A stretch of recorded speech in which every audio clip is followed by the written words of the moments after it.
Okay. Welcome one and all, even those who are online. No snowstorm today, isn't that wonderful? I was communicating with someone just this morning and they were also being thankful that they didn't end up with a snowstorm today. In the past few weeks, we've been looking over the fact that God is holy. We discussed the fact that He is holy by nature. Part of Him is called the Holy Spirit. We've looked at the various aspects of His characteristics, His personality, and how we are supposed to be following along His characteristics and His personality, being holy by nature. It's also important to remember that Jesus identified Himself as the one true God by saying of Himself, and I quote, "I am Yahweh and the Holy God." He was not just a good moral teacher, and it was never His desire to be the head of a religion. He was and is and always will be Emmanuel, God with us. We have celebrated these last few weeks the themes of hope, peace, and joy during the first 3 weeks known as the markers of the Advent, or Advent meaning the coming of Christmas. So we are on week 4. So we've already dealt with peace, hope, and joy. Those who are in house here, have you figured out from the selection of the songs what the theme is for today? Love. We have a winner here. Jesus came in fulfillment of the promise of bringing joy, according to last Sunday. The theme for this Sunday, as John has so nicely pointed out, is known as the 4th Sunday of Advent, leading up to the celebration of Christmas. And yep, love. The theme is love. Today we are going to consider the motivation behind why God chose to be with us. The answer is quite simple, and it's also quite complex and very powerful. Romans chapter 5 verse 8 says, and I quote, "But God demonstrates His own love for us in this: while we were still sinners, Christ died for us." 1 John chapter 4 verse 13 states this, starting with verse 13, "We know that we live in Him and Him in us, because He has given us of His Spirit."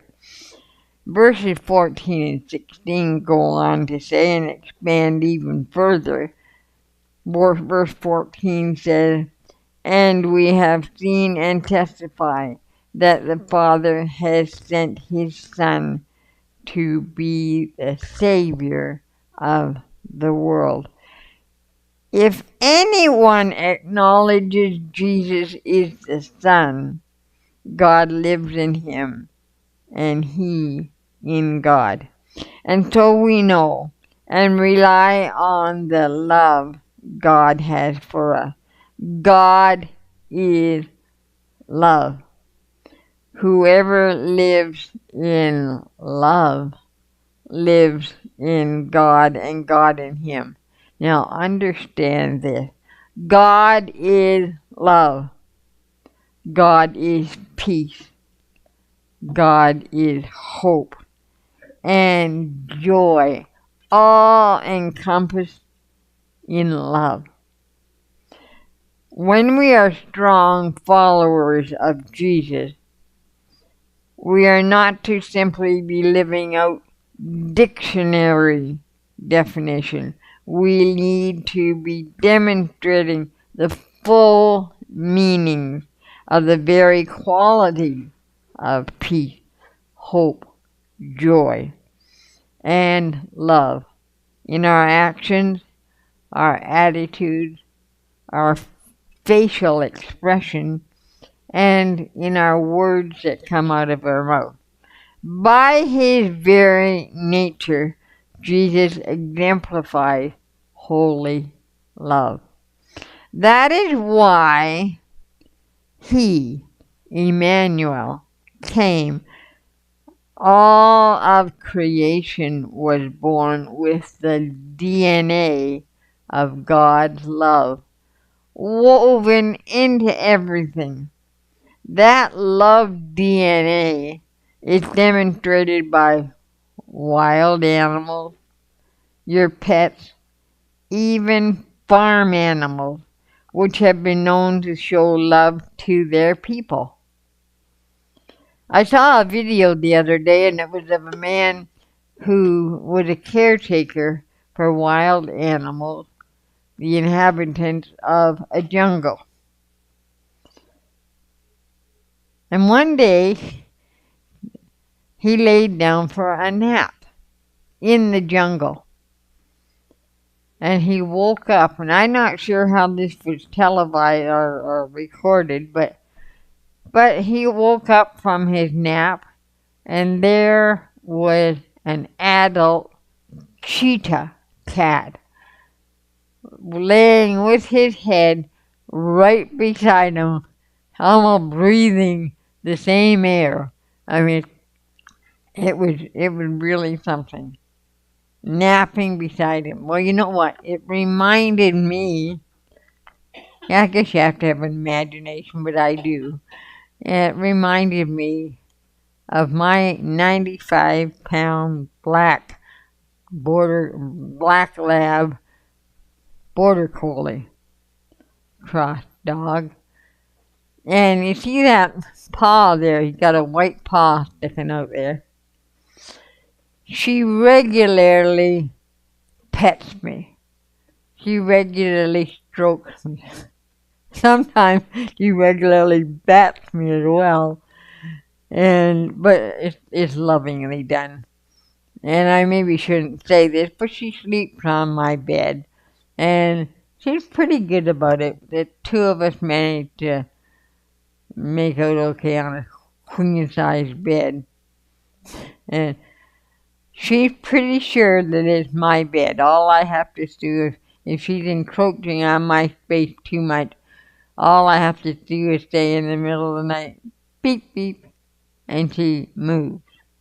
And she leaves. But she regularly, lovingly strokes me as if I'm her baby. She pets me.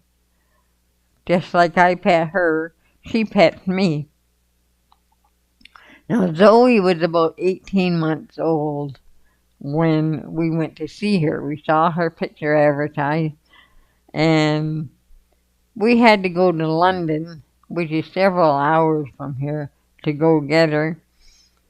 And the woman that was the owner, the man was a little sad, but the woman couldn't get rid of Zoe fast enough. She didn't like her at all.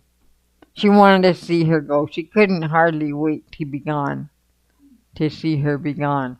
Well, come to find out, Zoe could hardly wait to be gone out of there either. In fact, my daughter told me just the other day when we were discussing this, that within minutes of arriving, it was clear that Zoe had chosen me to be her new person. She considered herself to be my lapdog. Remember, I said earlier, she is 95. Well, at that point, she was over 100 pounds. She's down to 95 pounds now, which is good. Within a few days, we chose to keep her named as Zoe because we looked it up, and Zoe in the Greek language means life. We were giving her a new life. I read the name was also centuries ago known to mean love.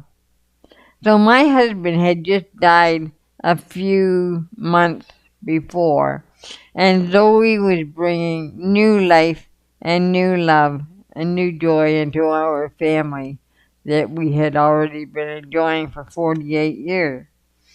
Now I've noted great care was taken in biblical time to give meaningful names to people, foreshadowing their future, sort of laying it out, what type of a person they are going to be. That's how my husband and I named our children, and any dogs and cats. We named just about everything, even my fish. I get up every morning to 6 goldfish. Well, was 6 goldfish until the other day. They were named Joy, Hope, and Peace. Well, Joy just passed away on Friday, I think it was. And we have 3 other ones. Thankful, grateful, and appreciative. So it's good to get up in the morning and greet peace, hope, and joy, and thankfulness, gratefulness, and appreciativeness. So, as I've pointed out in this past few weeks, messages are often given to us through powerfully written poems based on powerful truths and experiences. The hymn writer Dottie Rambo has written of Jesus.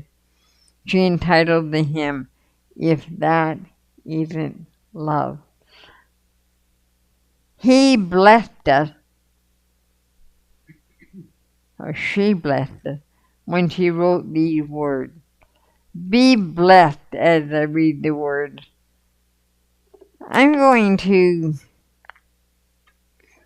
wear my love hat. No, I know it's not Valentine's Day yet, but I'm wearing my love hat.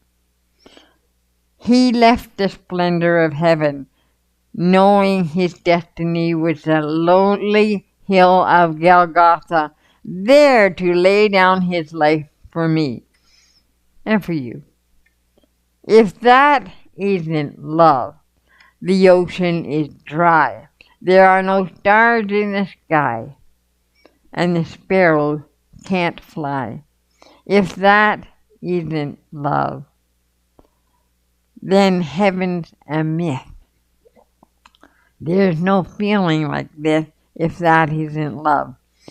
Even in death, he remembered the thief hanging by his side. There he spoke with love and compassion. Then he took him to paradise. If that isn't love, the ocean is dry. There's no stars in the sky, and the sparrow can't fly. If that isn't love, then heaven's a myth. There's no feeling like this if that isn't love. When we speak and vibrate the language of love with every part of our being, the world is impacted.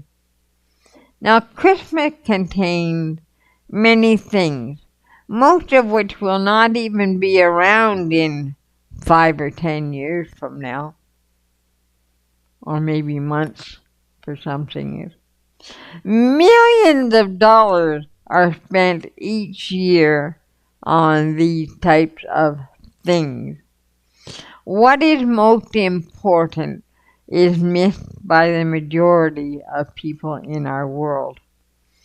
Emmanuel, God with us, is all about the gift of love, His Son, God's love for us and our love for Him is illustrated in part by a story which brought me to tears.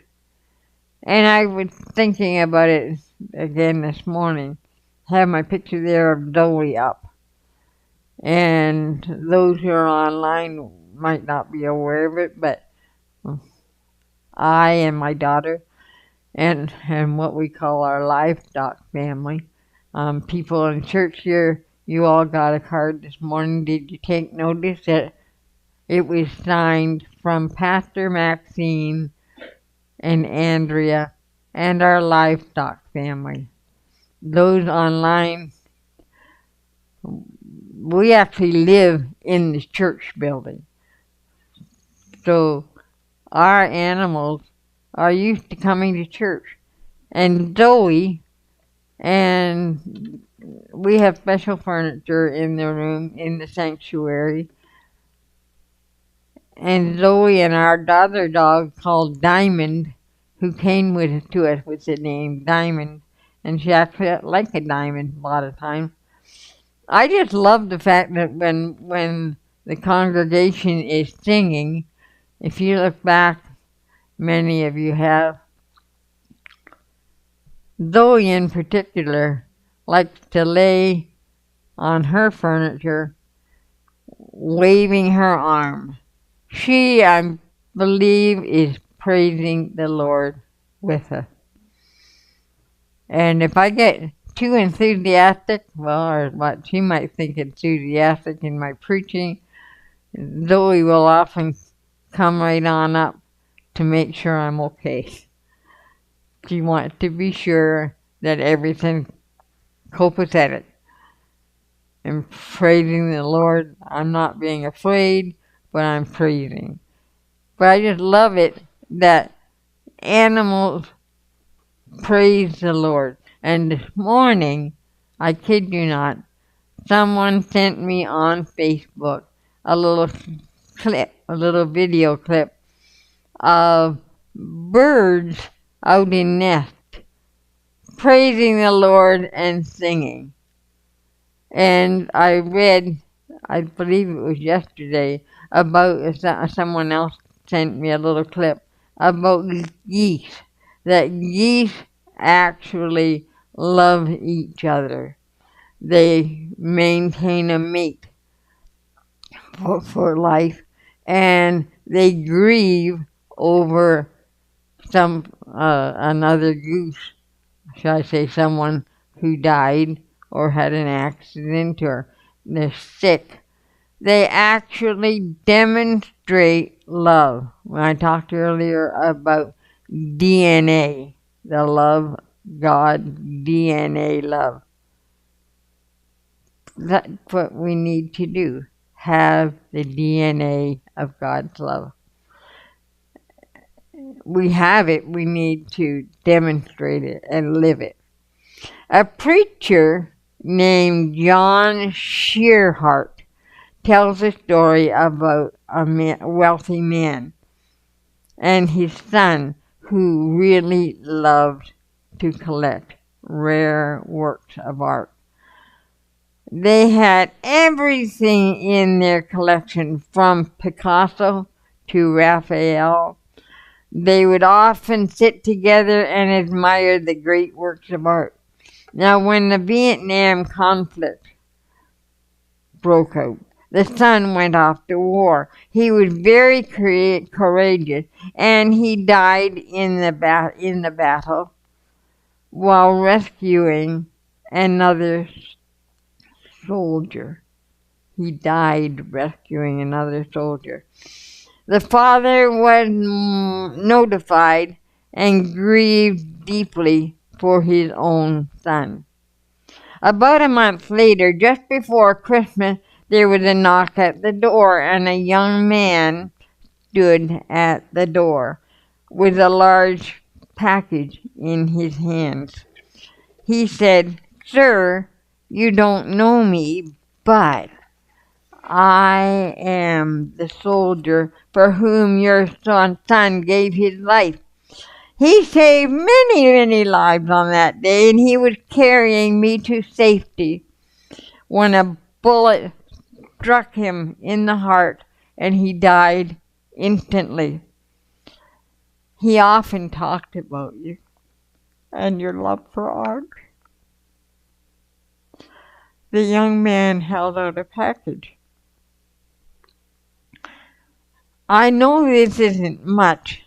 I'm not really a great artist, but I think your son would want you to have this." Now, I couldn't find in my supplies of stuff an actual portrait of a young man, so I found this. We happen to collect art around here, so I found this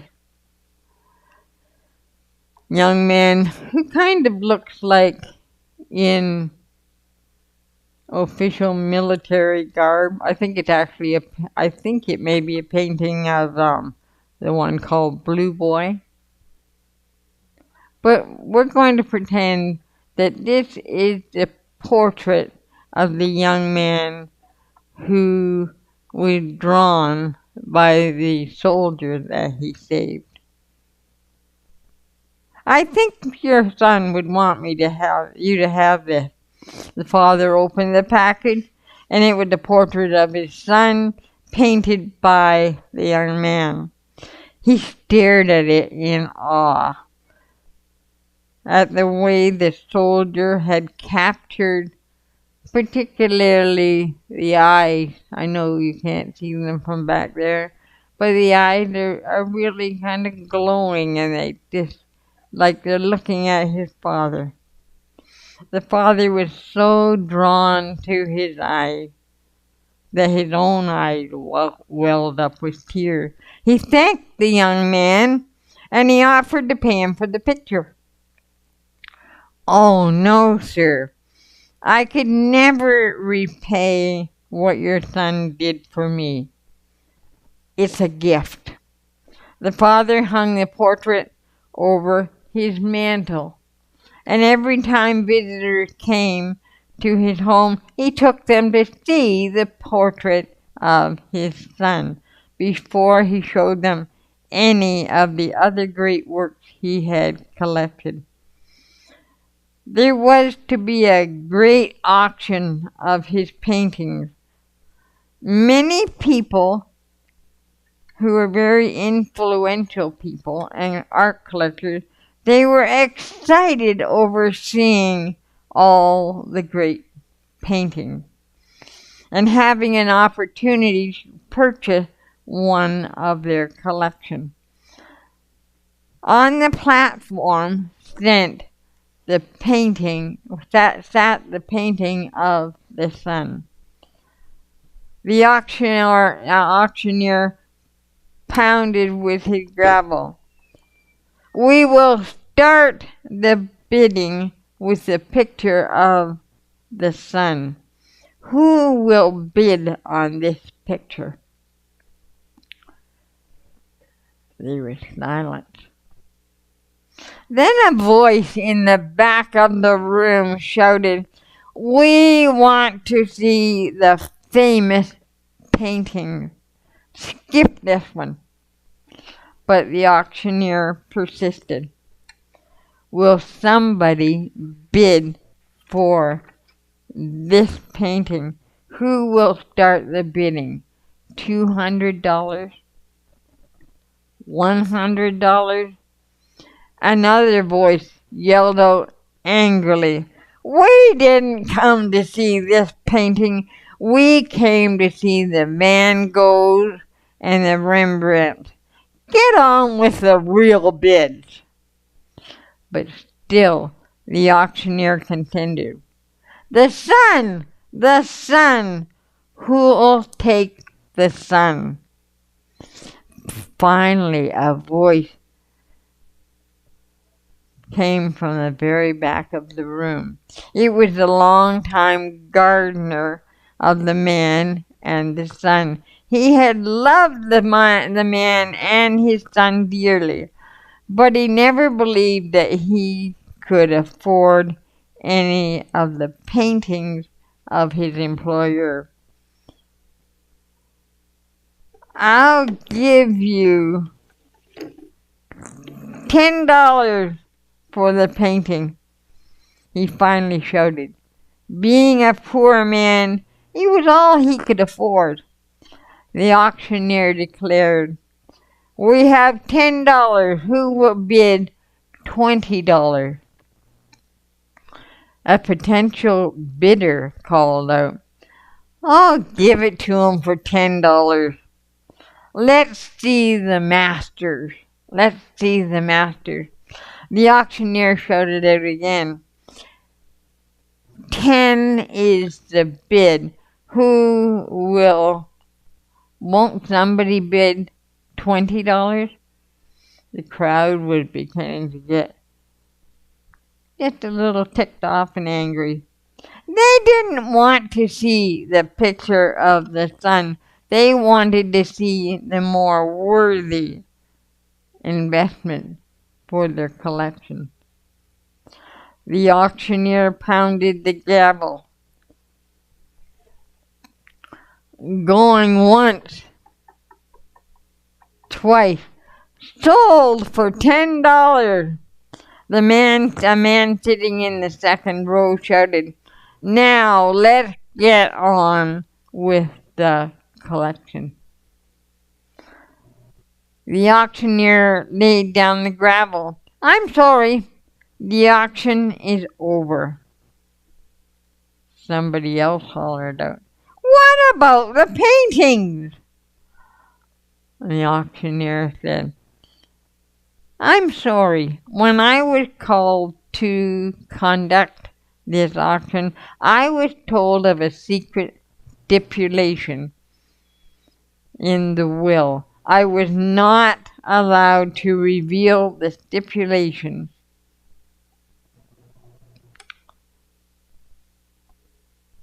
Only at this time can I do it now.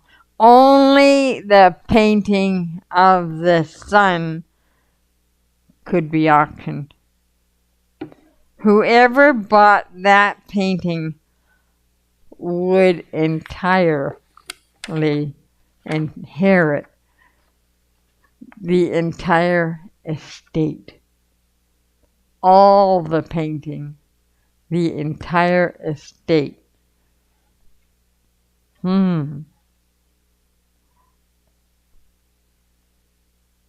So what are they going to do?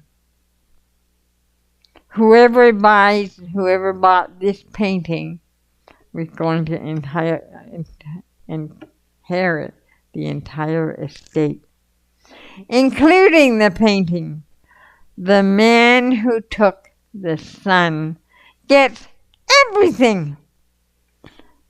You know, God gave his son about 2,000 years ago to die on the cross.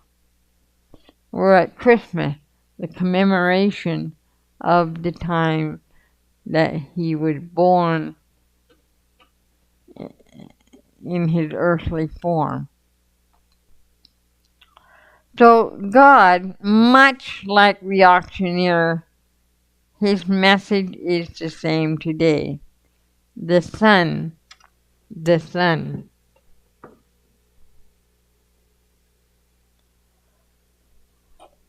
Who will take the Son? Who will take the Son?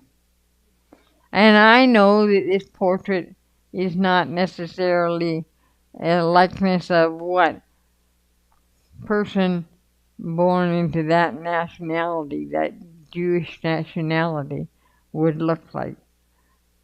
But the Son, because who will take the Son? Because you see, whoever takes the Son gets everything.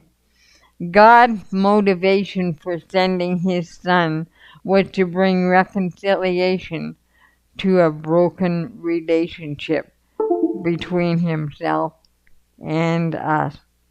And he did that out of love. He did this out of love. God did not turn his back on us. We turned our back on him. And he took the initiative to change that situation in the hope that we would respond back with our love for him. 1 John chapter 4